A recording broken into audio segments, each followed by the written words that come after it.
Pour commencer, on va y aller chercher ces données. Donc c'était texte et CSV. Donc vous voyez, on a plusieurs fichiers. Donc on a order details, orders, pizza types et pizza. On va commencer par ce fichier-là. Temps de chargement, excellent. Donc on a pizza type, pizza ID, size et price, excellent. Ça c'est un fichier, je crois, des prix des pizzas. Donc on va y aller sur transformer les données directement pour voir un peu ce qu'on a. Alors là on voit bien que les en-têtes ne sont pas bien alignées. Qu'est-ce qu'on devrait faire? Donc on va y aller à l'onglet transformer, puis mettre utiliser la première ligne pour les en-têtes. Là vous voyez les en-têtes, c'est devenu comme pizza ID, pizza type ID, size and price. On va jeter un petit œil, un petit coup d'œil sur les données qu'on a. Ok, parfait. Le nombre, pas d'erreur. 16 variables uniques, 27 distinctes. Puis là, on a plusieurs tailles S, M, L, XL et XXL. Price ID, parfait. Pizza ID. Alors, ok.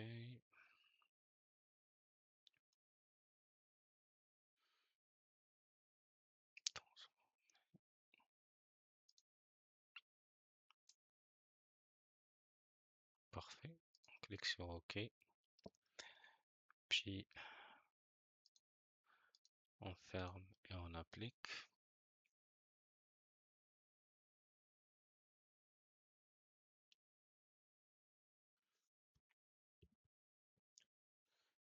Ça prend un peu de temps pour se synchroniser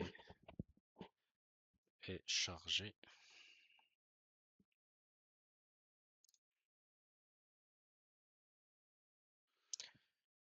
Excellent. Là, nous avons notre première table. Pizza ID, pizza type, price, size. Excellent. Ce qu'on va y aller chercher maintenant,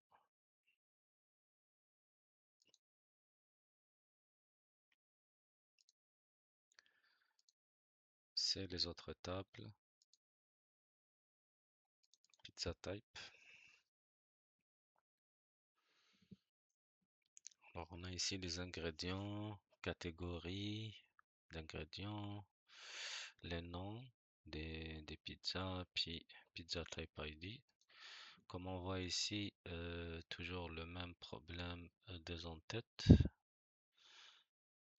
Donc là, on va y aller tout de suite ici, puis utiliser la première ligne comme les en-têtes. Parfait.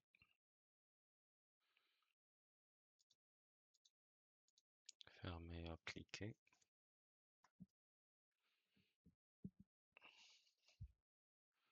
Alors, nous avons notre deuxième table, puis on peut le voir ici dans le schéma.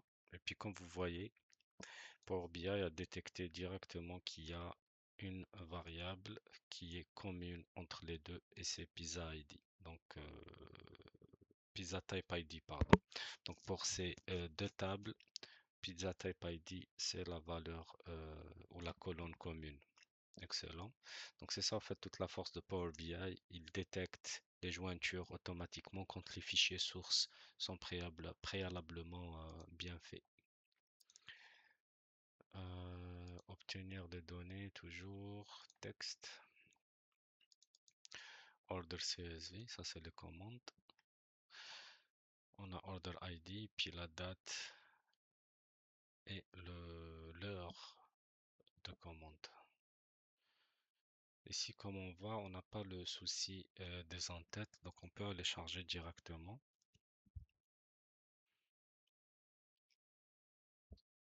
Parfait. Order ID.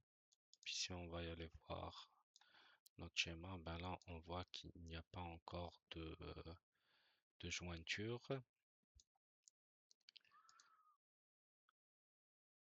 Même chose, on va aller chercher Order ID Details.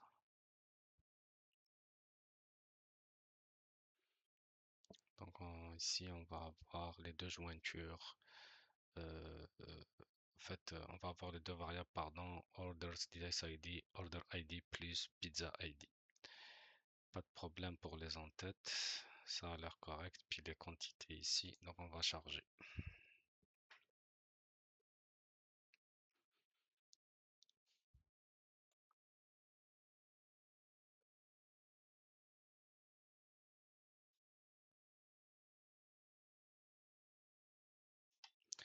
Excellent, ça c'est fait.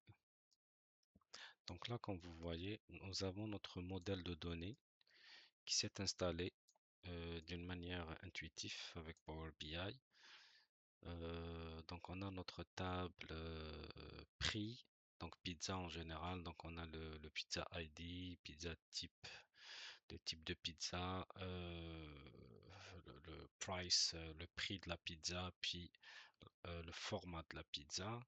Pizza type, là c'est le nom de la pizza, les ingrédients, la catégorie, pizza type ID. Puis là on a la date de la commande. Puis ici on a les détails de tout ce qui est commandé, là, order details, donc la quantité de commandes, le pizza ID, l'order ID et l'order details ID. Excellent. Donc là, les jointures, ce qu'on a ici, c'est l'order ID entre ces deux-là. Puis entre order details et pizza, nous avons le pizza ID qui est notre jointure. Puis on peut y aller cliquer, double-cliquer ici, puis on va voir que Power BI détecter les deux colonnes qui sont identiques. Puis on peut faire la même chose pour le reste. Excellent. Donc là, nous avons ce qu'il faut pour commencer notre développement. J'espère que ce tutoriel vous a plu. N'oubliez pas de vous abonner, de liker, de partager et on se revoit dans un prochain tutoriel. Bonne journée ou bonne soirée et à bientôt.